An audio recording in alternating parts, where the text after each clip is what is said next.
الشيطان الرجيم بسم الله الرحمن الرحيم والصلاة والسلام على محمد وعلى أهله وصحبه أجمعين. Assalamu alaikum. So we are on the cusp of Ramadan, inshallah, and so this hadith, which we've heard many times, but it's a good reminder about the significance of fasting. عن أبي هريرة رضي الله عنه عن النبي صلى الله عليه وسلم يقول الله عز وجل الصوم لي وأنا أجزي به يدع شهوته وأكله وشربه من أجلي والصوم جنة للصائم فرحتان فرحة حين يفطر وفرحة حين يلقى ربه ولخلوف فم الصائم أطيب عند الله من ريح المسك رواه البخاري. On the authority of Abu Hurairah radiallahu anhu, the Prophet ﷺ said, Allah subhanahu wa ta'ala says, fasting is mine and it is I who give reward for it. A person gives up his sexual passion, his food and his drink for my sake. Fasting is like a shield, and he who fasts has two joys, a joy when he breaks his fast and a joy when he meets his Lord. The change in the breath of the mouth of him who fasts is better in Allah's estimation than the smell of misk. It was related by Al-Bukhari. So we heard the Imam this morning reciting ayat that just incredible with the power of Allah and how mighty He is and all the things that He has created. And here Allah subhanahu wa ta'ala in Hadith Qudsi is telling us fasting is mine.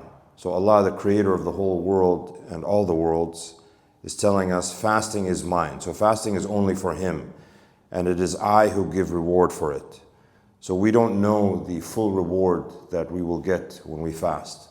Allah subhanahu wa ta'ala, again, in all His magnificent creations, He is keeping that reward for Him, and we will only find out, inshallah, on Judgment Day.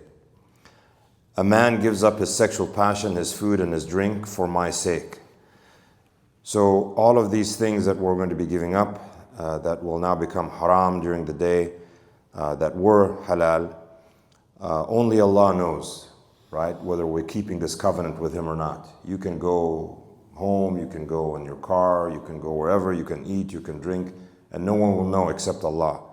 But we do this for Allah's sake, subhanahu wa ta'ala, and we know that He is all watching and all knowing. So inshallah, we keep this covenant of the fast for Him. Fasting is a shield. You could have a lecture on that alone, how much it protects us from so many things and so many negative influences around us.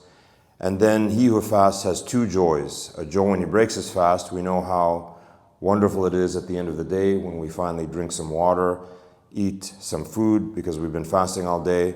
But then also the joy that we sometimes forget about is when we meet Allah subhanahu wa ta'ala and how He will be so pleased with you that you will have even more joy that you made this sacrifice for Him. We know that our breath at the end of the day of fasting isn't very good. We try to cover it. We may brushing our teeth during the day. But here Allah subhanahu wa ta'ala is telling us the change in the breath of the mouth of him who fasts is better in Allah's estimation than the smell of misk. Though the beautiful smell of perfume, Allah is more pleased with our breath by fasting for Him the whole day than He is with the smell of the perfume of misk. May Allah make us of those who are able to complete our fast and to fulfill our fast during the month of Ramadan and all the Muslims around the world, and to help the Muslims in need, help those who are sick, help those with mental illness, for Allah to guide them to shifa, inshallah. Jazakumullah khair.